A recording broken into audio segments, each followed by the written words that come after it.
Bonjour à toutes et à tous, je suis Conny Lozio, homme cis, racisé, hétérosexuel de 24 ans. Je voudrais vous parler d'un sujet qui me touche, la taille en tant que critère d'attractivité. Les chercheurs en psychologie ont largement étudié et confirmé l'existence, chez les personnes hétérosexuelles occidentales, de ce que l'on appelle la male taller norm, ou norme du mâle plus grand. Cette norme veut que les femmes hétérosexuelles préfèrent les hommes plus grands qu'elles, tandis que leur homologue masculin recherche une partenaire plus petite qu'eux. Les études démontrent qu'à l'échelle collective, la taille est un critère déterminant dans le jugement que l'on porte sur l'attractivité de quelqu'un, et ce, bien plus chez les femmes que chez les hommes.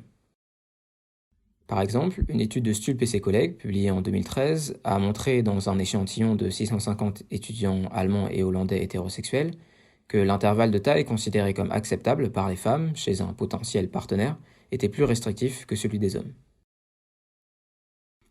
Plus concrètement, les chercheurs ont montré que les femmes de cet échantillon étaient le plus satisfaites lorsque leur partenaire les surplombait de 21 cm en moyenne, tandis que la satisfaction des hommes était maximisée lorsqu'ils dépassaient leur partenaire de 8 cm. Une étude réalisée par Salska et ses collègues en 2008 a quant à elle montré, dans un échantillon de 2000 petites annonces publiées par des sujets hétérosexuels états-uniens, que 23% des hommes acceptaient une partenaire plus grande qu'eux, tandis que 4% des femmes acceptaient un partenaire plus petit qu'elles. La littérature scientifique propose plusieurs théories pour expliquer cette préférence chez les femmes hétérosexuelles occidentales. Ce critère pourrait être une disposition innée, héritée de l'époque durant laquelle la taille conférait un avantage en termes de survie et de reproduction, comme l'évoquent Stulpe et Barrett dans leur article de 2014. Un individu de grande taille pouvait être plus fort, et donc potentiellement plus performant dans la collecte des ressources, par exemple. Cela étant dit, plusieurs chercheurs, dont notamment Sorokovsky, ont démontré que la Male-Toller-Norm n'est pas universelle, suggérant alors que, si la théorie évolutive est exacte, elle ne suffit pas toujours, à elle seule, à susciter une préférence pour les hommes plus grands.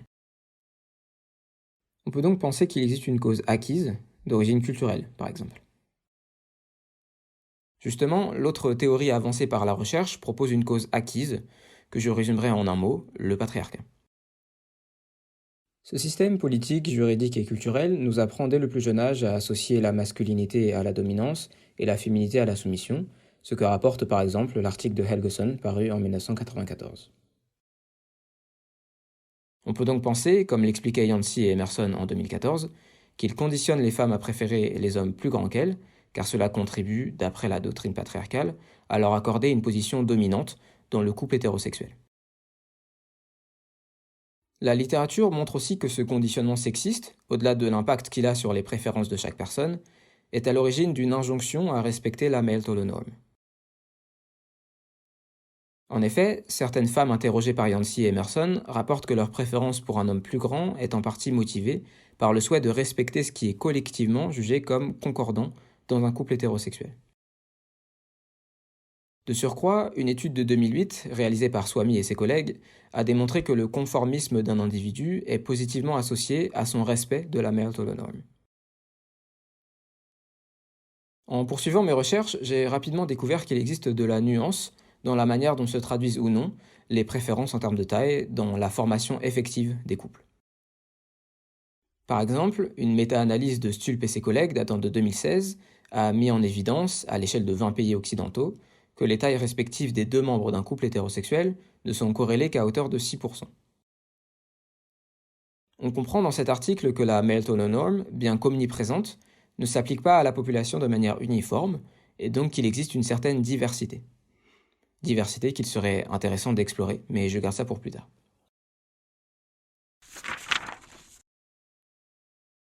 Je pense qu'il est temps pour moi de vous partager la démarche qui m'a amené à faire ce podcast. Vous l'aurez deviné, je pense, mais je suis petit, je mesure 1m64. À titre de comparaison, d'après l'Institut de veille sanitaire, la médiane française en 2006-2007 chez les 18-29 ans était d'1m64 pour les femmes et d'1m78 pour les hommes. J'ai compris l'existence de la male-toller norm au collège, bien avant de connaître sa dénomination scientifique, au travers de mes expériences personnelles, mais aussi probablement par l'intermédiaire de la culture populaire. À l'époque, alors que mon image de moi-même était en pleine construction, quelques expériences de rejet portant sur cet aspect de ma personne ont suffi à donner durablement un poids et un sens très personnel à cette norme. De telle manière que, jusqu'à aujourd'hui, je me sens parfois, à tort ou à raison, disqualifié à cause de ma taille. Cette situation ne m'a pourtant pas empêché d'être considéré par mes pairs, ni de connaître l'amour. Mais récemment, cette insécurité est revenue sur le devant de la scène dans mon esprit, et j'ai décidé de me plonger dans le sujet, dans la littérature scientifique et en moi. Aujourd'hui, je ressens le besoin d'avancer sur la question avec vous. Justement, en parlant de vous, j'ai voulu pousser la démarche pour aller à la rencontre de la diversité que j'évoquais plus tôt. Pour ça, j'ai pris mon courage à deux mains et je suis allé en parler avec des inconnus.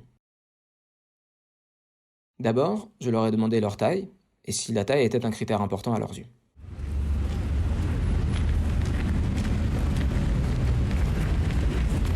Alors moi je fais 1m69, donc pour une fille relativement grand, pas excessivement grand mais un peu au-dessus de la moyenne. Et est-ce que la taille est un critère pour moi ? Pas tellement. Alors moi je fais 1m65 et pour moi la taille c'est plutôt important dans le sens où je préfère qu'un homme, parce que du coup je suis hétéro, soit plus grand que moi, donc que ce soit 1m70 ou plus. Du coup moi je fais 1m60 et pour moi c'est pas important qu'un homme soit très très grand ou s'il est petit c'est pas très dérangeant, juste mon seul critère c'est qu'il soit plus grand que moi. Je fais 1m86 et la taille est un critère pas forcément important mais c'est quelque chose que je prends forcément en compte. Alors moi je fais 1m78 et la taille de quelqu'un d'autre, en fait genre en amour pour moi c'est pas trop un critère, après aussi parce que je suis côté fille, du coup forcément il y aura forcément une différence de taille et après concrètement dans toute autre relation sociale j'en ai vraiment rien à foutre. Ouais pareil hein, les amis, un ami d'1m20 je m'en bats les couilles, je vais pas voilà. Alors moi je fais 1m60 et la taille pour moi personnellement je le vis pas du tout mal, c'est une blague quoi, ça me dérange pas d'être petite. Et après par exemple par rapport à mon copain, non, il n'est pas spécialement hyper grand et il n'est pas hyper petit ou je sais pas, et puis même je pense que même s'il faisait 1m60 comme moi ça me dérangerait pas, donc non. Du coup, moi je fais 1m75. Je suis plus petit que mes potes, que tous mes potes quasiment. Du coup, collège, lycée, c'était un peu. C'était pas dur, mais j'avais l'impression d'être le petit quoi. Mais en vrai, aujourd'hui, c'est pas quelque chose qui me dérange. Et dans un critère, la taille, je m'en fiche quoi. 1m50, 1m70, plus grand que moi, plus petit, ça va pas me déranger. Alors personnellement si je me trompe pas je fais genre 1m67 et je pense que personnellement la taille ne m'intéresse pas, je pense que je peux sortir avec quelqu'un qui est plus petit ou plus grand pour moi. Alors moi je fais 1m64 et moi non, la taille c'est pas un critère pour moi. Je fais 1m72. Il n'y a pas de problème si j'aime bien quelqu'un qui est plus petit que moi ou plus grand. Je préférais le plus grand mais en vrai non, c'est vraiment pas important pour moi. Alors moi du coup je suis 1m71 et non pour moi la taille ça a aucune importance. Enfin ça a jamais été une grande importance pour moi, j'ai déjà été attirée par des personnes plus petites que moi en taille. Ça m'a jamais empêché d'apprécier ces personnes etc. Donc pour le coup je pense que pour pas mal de gens de notre génération ils s'en fichent un peu au final. Moi, je fais environ 1m67 et je suis pas allée particulièrement vers des hommes qui étaient plus petits que moi. Donc je dirais qu'à premier abord, oui, c'est un critère pour moi, la taille. Et moi, je mesure 1m79 et donc pour moi, la taille, c'est vraiment un critère important. Ensuite, je leur ai demandé pourquoi. Penchons-nous d'abord sur les personnes pour qui c'est un critère déterminant. Pourquoi ? Bon, c'est peut-être un peu... c'est un peu sexiste peut-être dans la société et tout, dans le sens où du coup on se sent plus protégé Après, c'est vraiment dans un mental et tout, mais voilà, c'est pour ça. Moi, je pense qu'il y a un truc un petit peu qui est ancré dans cette... finalement, il y a un modèle, je pense, dans nos sociétés... finalement même pas forcément occidental. Finalement, je pense à l'échelle, il y a ce modèle en fait de l'homme et de la femme, et il y a un modèle en fait un petit peu ancré, je pense, dans ce qu'on pourrait appeler en sociologie la pensée collective. Et il y a cette idée voilà que l'homme a un rôle à assurer et la femme aussi. Et je pense que ce qui revient en premier, c'est cette histoire de protection en fait finalement. Et la femme cherche à être protégée. Enfin, je sais que moi, à titre personnel, c'est ce qu'on me disait tout à l'heure en fait. Ça peut paraître très bateau comme ça, mais voilà, faut avoir un sentiment de protection finalement, et ça fait que malheureusement ou pas, mais on a associé en fait ce critère en fait qui est finalement la taille à un idéal en fait, ou à une, c'est un atout qui est absolument positif pour l'homme, parce que voilà, la femme va chercher à être protégée, à être prise sous l'aile d'un homme ou quoi, donc je pense que c'est ça en fait avant tout, pour ma part, je pense que c'est ça. Parce que déjà, par rapport aux garçons, j'ai déjà pu fréquenter des garçons qui étaient un peu plus petits que moi, et je sais que les garçons ils se sentaient inférieurs à moi, et du coup ça me gênait déjà de 1, et ensuite oui, une question d'harmonie, je dirais, et de harmonie physique, et même de se dire en sécurité. Du coup pour moi oui, c'est important. C'est un peu aussi par rapport au regard des gens, etc. Quand on voit des couples, souvent, donc, par exemple, un homme et une femme, on a tendance à imaginer du coup l'homme plus grand que la femme, et c'est aussi parce qu'il y a plus de femmes plus petites et plus d'hommes plus grands. Mais du coup, c'est vrai que ça nous heurte un peu. On se fait la réflexion, il est plus petit qu'elle, si jamais il y a un homme qui est plus petit que la femme. Dans ces entretiens, on retrouve bien les deux axes de la théorie culturelle présentée plus tôt, c'est-à-dire des normes culturelles intériorisées et une injonction collective au respect de la male-to-norm. Maintenant, du côté des personnes accordant peu d'importance à la taille, j'ai distingué deux groupes. Les personnes chez qui cette position est le résultat d'un cheminement, d'une part, et celles n'ayant pas fait allusion à une évolution de leur position, d'autre part. Commençons par ce second groupe. C'est pas un critère chez moi parce que c'est pas ce qui m'attire et c'est pas ce que je regarde en fait, et que pour moi la taille est importante, mais au vu de vraiment un peu les rôles types et les stéréotypes un mec doit faire telle taille, la fille doit être plus petite que le mec, ce genre de choses, mais au-delà des stéréotypes, pas du tout dans ce qui va m'attirer chez les gens quoi, donc pas trop. C'est juste une apparence physique, je sais que c'est un complexe chez beaucoup de personnes. Et parce qu'il y a par exemple ce truc, par exemple les filles, il y a beaucoup de meufs qui préfèrent les mecs grands parce qu'il y a ce truc de sécurité, tout ça. Pour moi du coup c'est pas trop un critère parce que je suis grande et je vais pas prendre une certaine partie de la population qui est plus grande que moi et mettre de côté une autre partie de la population, alors que en vrai je pourrais très bien rencontrer une personne que j'aime plus qui est plus petite que moi, et ça n'a vraiment aucun critère, je pourrais quand même vivre avec elle et ça ne changerait pas grand chose. Et pour moi non plus, c'est pas du tout un critère parce qu'au final ça définit pas une personne quoi. Et je pense que la plupart des gens s'en rendent compte assez rapidement que souvent les personnes plus grandes que moi au final c'est pas les meilleures personnes en fait, donc franchement je pense que les gens ils s'en rendent compte que c'est pas du tout un critère au final.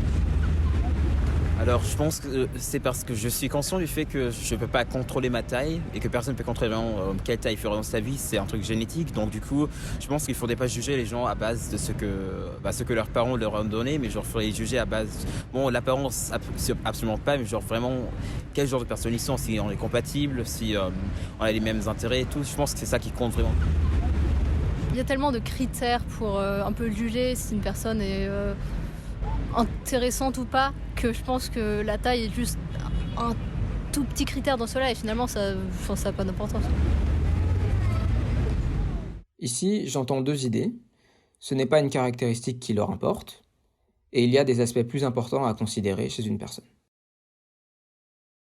Enchaînons tout de suite avec les personnes faisant part d'une évolution de leur position sur le sujet. C'est juste un truc physique. Et une fois que t'es à l'aise avec toi et avec les autres, je t'en fiche, quoi.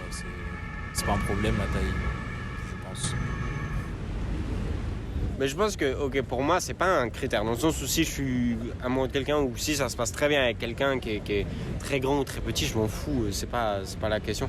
Par contre, c'est vrai que déjà, il y a des raisons pratiques. Moi, si quelqu'un est très petit, si tu vas embrasser la personne, j'ai jamais vécu ça, mais c'est quand même un truc où je me dis, ça va faire bizarre. Mais après, d'un autre côté, non, parce que je trouve que c'est tellement... c'est arbitraire, quoi. Il y a des trucs tellement plus importants que ça. C'est genre un peu le dernier de tes soucis. Je pense qu'au premier regard, ça joue. Mais une fois que tu parles à la personne, si la personne est parfaite, je pense que tu t'en bats très vite les couilles, quoi. Je pense qu'il y a vachement cette image un peu de la société en mode dans le couple hétéro-normatif du garçon plus grand, de la fille plus petite et tout. Mais en soi, je pense en vrai, au début, quand j'étais plus jeune, j'étais très très complexée par ma taille parce que du coup j'étais très grande. J'ai arrêté de grandir à 15 ans. Donc je faisais 1m78 à 15 ans, c'est grand. Et pour une fille. Et du coup, quand j'étais jeune, j'étais hyper complexée par ça. Et du coup, je rêvais d'être petite. Et en grandissant, en fait, j'ai commencé à me dire qu'en fait, c'était cool. Et que c'était un truc qui me démarquait un peu. Et que, voilà. C'est pas mal. Mais oui, mais il y a plein de points positifs au final. Et je me suis dit, au début, du coup, je pensais que j'aimais bien les garçons et tout. Et j'étais en mode, en vrai, j'aimerais bien un garçon plus grand que moi. En vrai, je me suis retrouvée avec une meuf plus petite que moi, d'1m60 littéralement, et ça m'a pas dérangée. Okay. Donc je me dis en vrai, c'est vraiment pas si important que ça et c'est vachement, je pense, une question d'image. Mais une fois qu'on déconstruit un peu tout ça, c'est vraiment pas un truc important.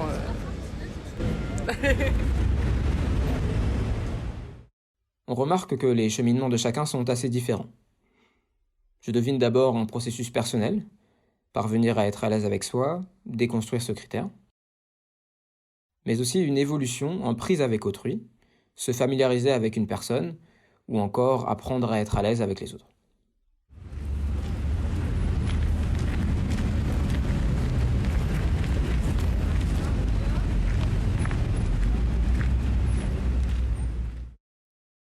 Après avoir lu tous ces résultats de recherche plutôt catégoriques concernant les préférences, je dois dire que j'ai été assez étonné de rencontrer tant de personnes pour qui ce n'était pas un facteur déterminant. Cela dit, cette remarque est l'occasion pour moi de souligner le fait que cette enquête n'est en rien représentative. Aussi, je remarque que, quelle que soit leur position, les gens ont bien conscience que cette question est culturelle. Certains et certaines prennent du recul sur le sujet, décrivant parfois la taille comme une considération arbitraire. D'autres considèrent ce critère comme sexiste, mais y souscrivent tout de même. Tout ça m'interroge sur notre capacité, en tant qu'individu, à influer sur nos préférences. Mais je me garderai bien de m'attaquer à cette autre question aujourd'hui. Il y a des hauts et des bas concernant le jugement que je porte sur ma taille, sans mauvais jeu de mots. J'ai démarré ces recherches dans un bas, vulnérable aux signaux négatifs et relativement insensible aux signaux valorisants concernant l'image que j'ai de moi-même. Quand ça ne va pas, j'ai l'habitude, qui a ses avantages et ses défauts, de me protéger en intellectualisant. C'est comme ça que j'ai commencé, sans le savoir, la conception de la partie bibliographique de ce podcast. Puis j'ai ressenti le besoin de confronter cette insécurité, ces ruminations, à la réalité sensible. En parler à des inconnus et leur révéler une faiblesse aussitôt a été assez terrifiant. Mais ce fut essentiel pour commencer à me défaire de ma représentation du regard que l'on porte sur moi. Ces rencontres m'ont fait du bien, y compris avec les personnes accordant de l'importance à la taille. En poursuivant certaines conversations, j'ai ressenti, sur le plan émotionnel, que je n'avais pas à me sentir personnellement disqualifié face à ça. On est tous les produits de conditionnements qui nous dépassent.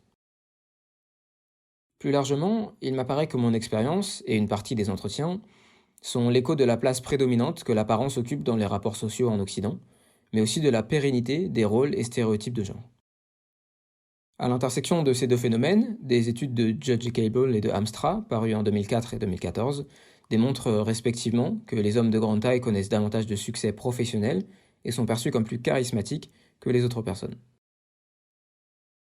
Les personnes qui sortent de la norme sont ainsi contraintes d'apprendre à évoluer dans un contexte culturel qui leur rappelle régulièrement qu'elles ne conviennent pas. C'est en tout cas ce vers quoi je tends, passer outre les signaux culturels selon lesquels je ne suis pas assez, pour plutôt juger fermement, en me connaissant mieux que personne, que j'ai de la valeur. La male to the norm n'est qu'un exemple parmi une myriade de carcans entretenus par le patriarcat. Ce système est un poids pour toutes et tous, et l'on gagnerait en tant que société, j'en suis convaincu, à adhérer aux idées féministes. Mon premier objectif avec ce podcast était de faire la paix avec ma représentation du regard qu'autrui porte sur moi. Je ne peux pas dire que j'ai atteint cet objectif, et ce n'était pas mon espoir, mais il me semble que la paix n'a jamais été aussi proche. Merci de m'avoir écouté.